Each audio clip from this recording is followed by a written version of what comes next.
Bismillahirrahmanirrahim. Assalamu alaikum students. Today the topic of our discussion is light reaction of photosynthesis. Mechanism of photosynthesis हमने previous lecture में start किया था जिसमें हमने photo systems को discuss किया था। आज हम देखेंगे लाइट रिएक्शन या जिसको फोटोकेमिकल रिएक्शन या हिल्स रिएक्शन कहते हैं। तो लाइट रिएक्शन क्या है? क्योंकि इसके लिए लाइट जो है वो प्राइमरी रिक्वायरमेंट है, इसलिए इसको लाइट डिपेंडेंट रिएक्शन कहा जाता है। The process in which NADPH2 and ATP are formed in the presence of light, कि लाइट की मौजूदगी में जब NADPH2 और ATP की सिंथेसिस होती है तो ये जो फेज़ है फोटोसिंथेसिस की ये कहलाती है फोटोकेमिकल फेज़, या इसे हम लाइट रिएक्शन कहते हैं। अब इस रिएक्शन को स्टडी किया है रॉबर्ट हिल साइंटिस्ट ने, तो इस साइंटिस्ट के नाम की बेस पे इसको हिल्स रिएक्शन भी कहा जाता है। अब ये जो लाइट रिएक्शन है इसमें इलेक्ट्रॉन ट्रांसफॉर्मेशन दो तरह से होती हैं। एक इसमें है नॉन साइक्लिक इलेक्ट्रॉन फ्लो या जिसको नॉन साइक्लिक फॉस्फोरिलेशन कहते हैं। दूसरा इसमें है साइक्लिक इलेक्ट्रॉन फ्लो जिसको साइक्लिक फॉस्फोरिलेशन कहते हैं। तो फर्स्ट आज हम इसमें देखेंगे non cyclic phosphorylation. Non cyclic electron flow या नॉन साइक्लिक फॉस्फोरिलेशन को Z स्कीम भी कहा जाता है। The formation of ATP during non cyclic flow is called non cyclic phosphorylation. अब नॉन साइक्लिक फॉस्फोरिलेशन को डिफाइन हम किस तरह करेंगे? The formation of ATP during non cyclic flow is called non cyclic phosphorylation. Generally सिर्फ phosphorylation की बात करें तो phosphorylation means formation of ATP, ठीक है। तो non cyclic phosphorylation means formation of ATP during non cyclic flow. In this case the electron passes through two photosystems. अब ये जो नॉन साइक्लिक इलेक्ट्रॉन फ्लो है या नॉन साइक्लिक फॉस्फोरिलेशन है, इसमें दोनों फोटोसिस्टम्स इन्वॉल्व होंगे। फोटोसिस्टम 1 भी होगा, फोटोसिस्टम 2 भी होगा।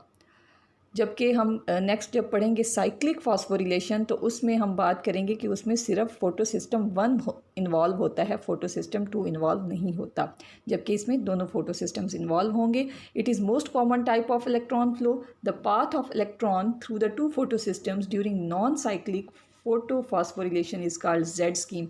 और जब इन दोनों फोटोसिस्टम से इलेक्ट्रॉन्स पास होते हैं, ट्रैवल करते हैं, तो वो जो पाथ बनाते हैं उस पाथ की जो शेप है वो जो इंग्लिश लेटर Z है इस लेटर से रिजेंबल करती है, तो इस वजह से इसको Z स्कीम कहा जाता है। It forms Z shape path. First इसमें है excitation of electron at PS2 means photosystem 2। तो ये स्टार्ट होता है फोटोसिस्टम 2 से। फोटोसिस्टम 2 के बारे में कल हम पढ़ चुके हैं कि इसमें इसके एंटीना कॉम्प्लेक्स पिगमेंट्स होते हैं जो कि लाइट एनर्जी को कैप्चर करते हैं और उस एनर्जी को रिएक्शन सेंटर के पास भेजते हैं। रिएक्शन सेंटर से फिर इलेक्ट्रॉन्स जो हैं वो रिमूव होके हायर एनर्जी लेवल पे चले जाते हैं और वहाँ प्राइमरी इलेक्ट्रॉन एक्सेप्टर होता है जो उनको एक्सेप्ट करता है, ठीक है। ये आपके जहन में होगा। तो इसमें क्या हम डिस्कस करेंगे कि फोटोसिस्टम 2 एब्जॉर्ब्स लाइट, कि फोटोसिस्टम 2 जो है वो एब्जॉर्ब करता है लाइट को, उसमें जो मौजूद पिगमेंट्स हैं वो लाइट एनर्जी को एब्जॉर्ब करते हैं। An electron is excited to a higher energy level in the reaction centre of the chlorophyll P680। अब इस फोटोसिस्टम 2 को P680 भी कहते हैं क्योंकि ये 680 नैनोमीटर तक की लाइट को एब्जॉर्ब कर सकते हैं। तो क्या होता है कि इस P680 के जो पिगमेंट्स हैं वो लाइट एनर्जी को लेते हैं और रिएक्शन सेंटर को दे देते हैं। फिर रिएक्शन सेंटर में से इलेक्ट्रॉन जो है वो रिलीज़ होके हायर एनर्जी लेवल पे चला जाता है। This electron is captured by the pheophytin that is the primary electron acceptor of PS2। और जब वो इलेक्ट्रॉन हायर एनर्जी लेवल पे चला जाता है तो उसको सबसे पहले जो एक्सेप्ट करता है वो कहलाता है प्राइमरी इलेक्ट्रॉन एक्सेप्टर। और प्राइमरी इलेक्ट्रॉन एक्सेप्टर PS2 का कौन है? ये फियोफाइटिन है, ठीक है। तो फियोफाइटिन इस इलेक्ट्रॉन को फर्स्ट जो है एक्सेप्ट करता है। The P680 becomes positively charged. It attracts electron from the manganese protein. अब P680 ने क्या किया है? इसने इलेक्ट्रॉन रिमूव कर दिया है जो कि हायर एनर्जी लेवल पे चला गया, तो इसमें इलेक्ट्रॉन की कमी हो गई ना। तो इसमें जो इलेक्ट्रॉन इसने दे दिया है तो इस पर पॉजिटिव चार्ज आ गया है और ये इलेक्ट्रॉन कहाँ से लेगा? इसकी कमी को कौन पूरा करेगा? Manganese protein. Manganese protein becomes oxidized and it acts as a strong reducing agent, कि इसमें जो इलेक्ट्रॉन होल क्रिएट होता है PS2 में, उस होल को कौन फिल करता है? मैग्नीज प्रोटीन जो है वो इलेक्ट्रॉन प्रोवाइड करता है, उस होल को फिल करता है। नेक्स्ट है इसमें photolysis of water. Photolysis of water क्या है? The splitting of water and release of oxygen during photosynthesis is called photolysis. Photo in means light और लाइसिस मीन स्प्लिटिंग या ब्रेकिंग, कि वाटर मॉलिक्यूल जब ब्रेकअप होता है या स्प्लिट होता है इन द प्रेजेंस ऑफ लाइट और वाटर स्प्लिट होने के बाद ऑक्सीजन को रिलीज़ करता है ड्यूरिंग फोटोसिंथेसिस, तो इसे कहते हैं photolysis. This reaction splits the water molecules into 2 hydrogen ions and N oxygen atom. और जब ये स्प्लिट होता है वाटर मॉलिक्यूल, तो यहाँ पर देखें रिएक्शन दिखाया गया कि वाटर मॉलिक्यूल जब स्प्लिट होता है तो ये क्या बना देता है? ये हाइड्रोजन आइन और ऑक्सीजन आइन जो है ये देता है। Manganese protein attracts electrons from water, उसके अलावा 2 इलेक्ट्रॉन्स भी ये रिलीज़ करता है, ठीक है। इसमें 2 हाइड्रोजन आइंस और इसमें 1/2 ऑक्सीजन मॉलिक्यूल लिखा हुआ ना, क्योंकि ये एक है तो ये एटॉमिक फॉर्म में इसको नहीं लिखा कि हाफ O2 लिखा है, कि अगर 2 मॉलिक्यूल्स होंगे वाटर के तो फिर उस सूरत में ये 4 हाइड्रोजन आइंस होंगे और एक जो है ये मॉलिक्यूलर ऑक्सीजन होगा। और साथ में यहाँ पर हम देख रहे हैं कि H2O जब स्प्लिट हो रहा है तो 2 हाइड्रोजन आइन और साथ में 2 इलेक्ट्रॉन्स भी हैं और ऑक्सीजन भी है जो कि रिलीज़ हो रही है। अब ये 2 हाइड्रोजन आइंस कहाँ इस्तेमाल होंगे? ये in the end of the non cyclic reaction ये NADP को रिड्यूस करने के लिए इस्तेमाल होंगे, वहाँ हम जिक्र करेंगे। 2 इलेक्ट्रॉन्स कहाँ जाएंगे? ये 2 इलेक्ट्रॉन्स, जैसे हमने बात की कि मैग्नीज प्रोटीन इन इलेक्ट्रॉन्स को अट्रैक्ट करेगा, मैग्नीज प्रोटीन इन इलेक्ट्रॉन्स को जो वाटर से रिलीज़ हुए इन इलेक्ट्रॉन्स को लेगा और इन इलेक्ट्रॉन्स को कहाँ करेगा? उस फोटो सिस्टम 2 को देगा जहाँ पर इलेक्ट्रॉन की कमी हुई है। The oxygen atom combines with another oxygen atom to form molecular oxygen, ठीक है। अब ये हाफ ऑक्सीजन मॉलिक्यूल दिखाया गया ना, तो इसी तरह से एक ऑक्सीजन और दूसरा ऑक्सीजन मिलके फिर एक पूरा मॉलिक्यूल O2 जो है वो बना लेंगे।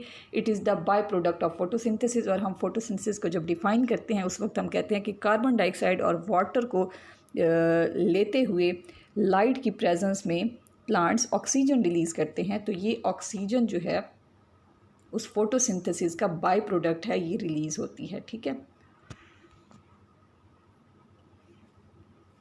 नेक्स्ट है इसमें इलेक्ट्रॉन ट्रांसपोर्ट चेन।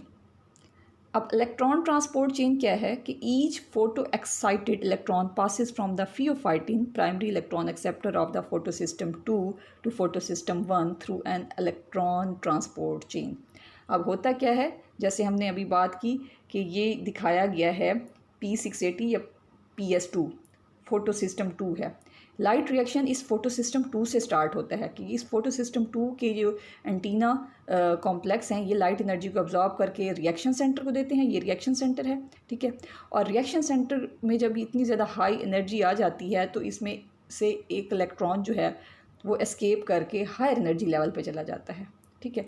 जब इलेक्ट्रॉन यहाँ से रिमूव हो गया तो यहाँ पर इलेक्ट्रॉन की कमी हो गई और इस कमी को किसने पूरा किया? मैग्नीज प्रोटीन ने। मैग्नीज प्रोटीन ने इलेक्ट्रॉन कहाँ से लिए? उसने स्प्लिटिंग ऑफ वाटर से लिए। ये वाटर मॉलिक्यूल देखें ये स्प्लिट हो रहा है, ये हाइड्रोजन आइन और ऑक्सीजन में जो है ये डिवाइड हो रहा है और यहाँ से जो 2 इलेक्ट्रॉन्स रिलीज़ होंगे मैग्नीज प्रोटीन वो ले के P680 को दे देगा कि यहाँ पर जो इलेक्ट्रॉन होल बन गया था उसको वो पूरा कर सके। अब ये P680 से इलेक्ट्रॉन जो है वो हायर एनर्जी लेवल पे चला गया, उसको सबसे पहले हमने कहा कि प्राइमरी इलेक्ट्रॉन एक्सेप्टर जो कि फियोफाइटिन है उसने एक्सेप्ट किया और उसके बाद एक सीरीज़ बहुत सारे ये एक्सेप्टर मॉलिक्यूल्स हैं ये एक्सेप्ट करेंगे, ठीक है। ये एक जो ये इसका पाथवे है ये इलेक्ट्रॉन ट्रांसपोर्ट चेन कहलाती है। ये इस चेन से ये इलेक्ट्रॉन गुजरते हुए इन द एंड यहाँ पर ये P700 या फोटोसिस्टम 1 है, ये फोटोसिस्टम 1 के पास ये इलेक्ट्रॉन आ जाएगा, ठीक है। और ये हम non cyclic electron transport chain को हमने कहा कि हम इसको Z स्कीम भी कहते हैं। क्यों कहते हैं? आप ये देखें कि यहाँ से इस तरह देखें, ये इस तरह ये Z शेप बन रही है, ठीक है। तो इसलिए इसको Z स्कीम कहा जाता है। तो इलेक्ट्रॉन ट्रांसपोर्ट चेन में जैसे हमने अभी बात की कि प्राइमरी इलेक्ट्रॉन एक्सेप्टर से इलेक्ट्रॉन मूव करते करते आखिर में फोटोसिस्टम 1 तक चला जाता है और ये पूरी चेन इलेक्ट्रॉन ट्रांसपोर्ट चेन कहलाती है क्योंकि इसमें इलेक्ट्रॉन जो है वो ट्रांसपोर्ट हो रहा होता है। अब इस ट्रांसपोर्ट चेन में प्राइमरी इलेक्ट्रॉन एक्सेप्टर के बाद कौन एक्सेप्ट करता है इस इलेक्ट्रॉन को? प्लास्टोक्विनोन, ठीक है। Electrons are accepted by plastoquinone and it reduces to form PQH2, ठीक है। ये प्लास्टोक्विनोन की रिडक्टेड फॉर्म है, रिडक्शन के बाद ये कि ये क्या करता है, ये इलेक्ट्रॉन्स को एक्सेप्ट करता है और साथ में ये 2 प्रोटॉन्स को भी लेता है। This reduction requires 2 electron and 2 protons. अब ये जो प्लास्टोक्विनोन है इसको 2 इलेक्ट्रॉन्स चाहिए, 2 प्रोटॉन्स चाहिए। इलेक्ट्रॉन्स तो कहाँ से ये ले रहा है, इलेक्ट्रॉन तो आ रहे हैं ना यहाँ से, प्राइमरी इलेक्ट्रॉन एक्सेप्टर ले के आगे भेज रहा है, ठीक है। यहाँ से जो भी इलेक्ट्रॉन ऊपर जा रहा है प्राइमरी एक्सेप्टर के पास, वो इलेक्ट्रॉन फिर आगे प्लास्टोक्विनोन के पास जा रहा है। तो इलेक्ट्रॉन तो इसके पास आ रहे हैं प्राइमरी इलेक्ट्रॉन एक्सेप्टर से, ठीक है। इसको 2 इलेक्ट्रॉन चाहिए और हमने कहा इसको 2 प्रोटॉन या 2 हाइड्रोजन आयन भी चाहिए। वो इसको कहाँ से मिलते हैं, वो 2 प्रोटॉन इसको मिलते हैं फ्रॉम स्ट्रोमा ठीक है, क्योंकि ये फोटो सिस्टम जो है ये थाइलाकाइड की मेम्ब्रेन के ऊपर होता है। तो साथ जो स्ट्रोमा है, स्ट्रोमा से ये 2 प्रोटॉन्स को लेता है और ये कन्वर्ट हो जाता है plastoquinone into PQH2 and the PQH2 donates electrons to cytochromes and again become PQ। The 2 protons remain in the thylakoids. अब ये PQH2 हो गया। उसके बाद इसने क्या किया, इसने जो 2 इलेक्ट्रॉन्स लिए थे प्राइमरी एक्सेप्टर से, वो 2 इलेक्ट्रॉन्स ये आगे साइटोक्रोम को दे देगा और 2 प्रोटॉन जो इसने स्ट्रोमा से, बाहर स्ट्रोमा से लिए थे, वो 2 प्रोटॉन्स इसकी थाइलाकाइड में रह जाएंगे और ये दोबारा से कन्वर्ट हो जाएगा PQH2 से PQ में, जब ये इलेक्ट्रॉन आगे साइटोक्रोम को दे देगा।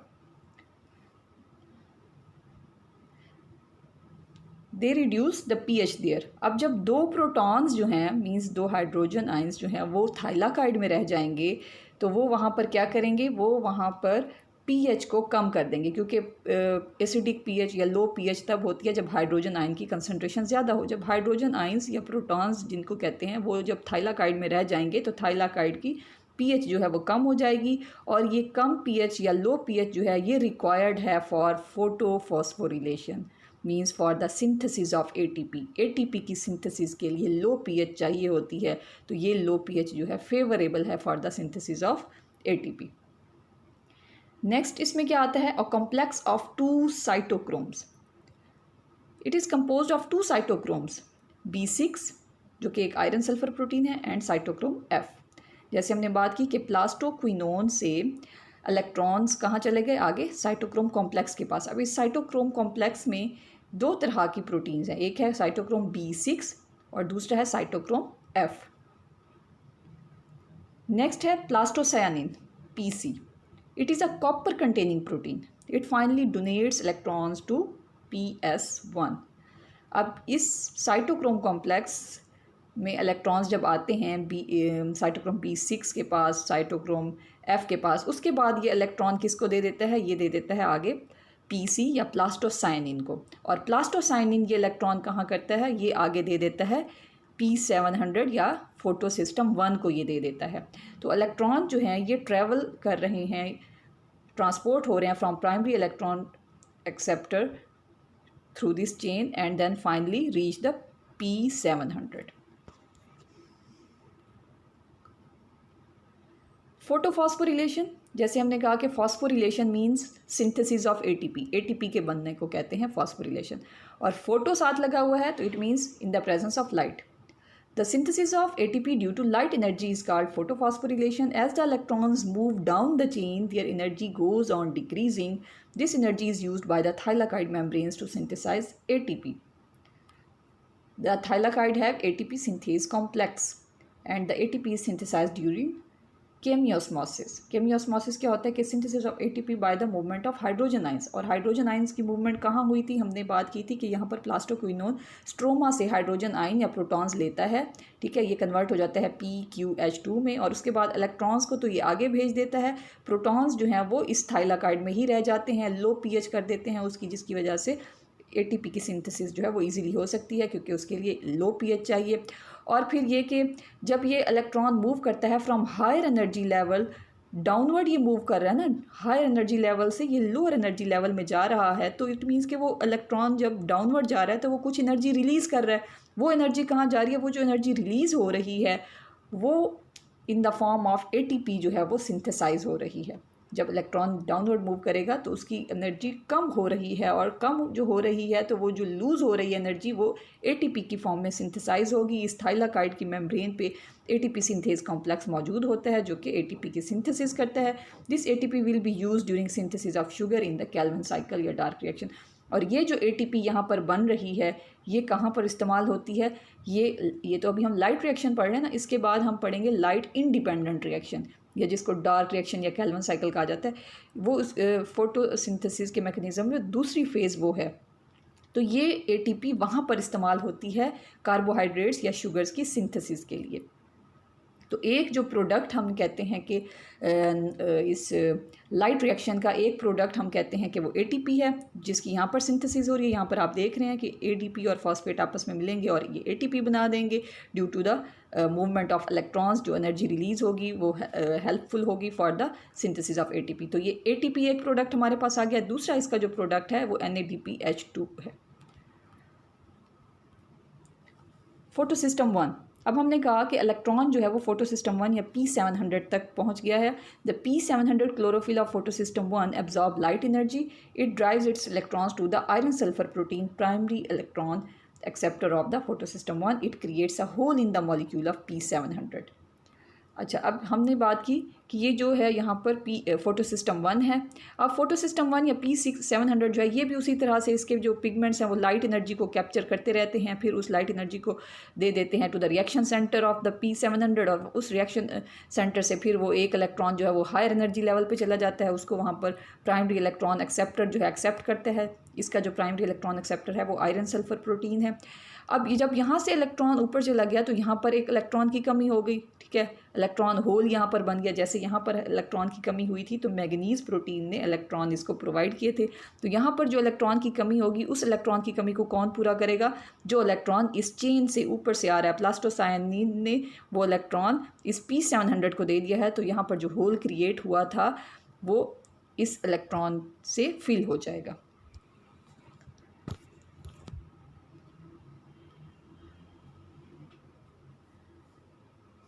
The electrons of the photosystem 2 reaches the bottom of the electron transport chain and fills the electron hole in chlorophyll P700 molecule of photosystem 1। ठीक है, तो वो प्लास्टोसायनिन से जो इलेक्ट्रॉन P700 में आ रहा है वो उसके इलेक्ट्रॉन की कमी को पूरा करेगा। Synthesis of NADPH2। Iron sulphur protein transfer the electrons to ferredoxin. अब आयरन सल्फर प्रोटीन क्या है? ये प्राइमरी इलेक्ट्रॉन एक्सेप्टर हैं फोटोसिस्टम 1 के। इससे इलेक्ट्रॉन कहाँ जाएगा? आगे फेरिडॉक्सिन के पास जाएगा। The ferredoxin is an iron containing protein. An enzyme NADP reductase transfers the electrons from ferredoxin to NADP। This is the redox reaction. अब यहाँ पर आप देखें कि primary electron acceptor iron sulphur protein के पास इलेक्ट्रॉन आ गया। यहाँ से इलेक्ट्रॉन ट्रांसफ़र होगा फेरिडॉक्सिन के पास जो कि आयरन सल्फर प्रोटीन है। फेरिडॉक्सिन से इलेक्ट्रॉन कहाँ चला जाएगा?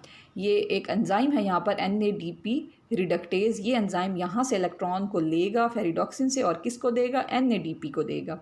और ये क्या कौन सा रिएक्शन यहाँ पर होगा? रिडॉक्स रिएक्शन होगा। मीन्स इसमें रिडक्शन ऑक्सीडेशन होगी। It stores the high energy electrons in NADPH2।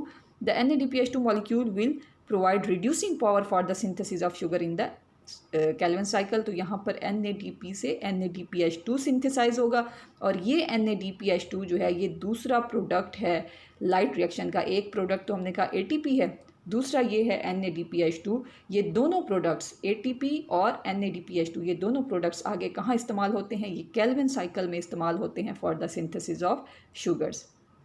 तो यहाँ पर आप देख रहे हैं कि ये इलेक्ट्रॉन जो है यहाँ से फेरिडॉक्सिन से NADP के पास चला गया और यहाँ पर ये जो हाइड्रोजन इसके साथ रिएक्ट कर रहा है, ये हाइड्रोजन कहाँ से आया? ये हमने बात की थी कि जब यहाँ पर वाटर की स्प्लिटिंग होती है तो यहाँ पर ये दो हाइड्रोजन जो है हमने कहा था ये रिलीज़ होते हैं।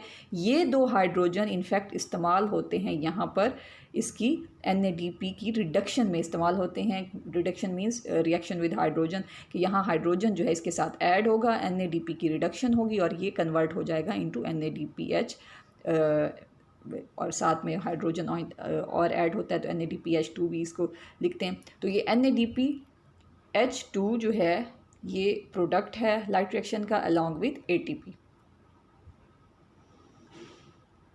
तो ये आज का हमारा लेक्चर था about light reaction of photosynthesis. Thank you. Allah Hafiz.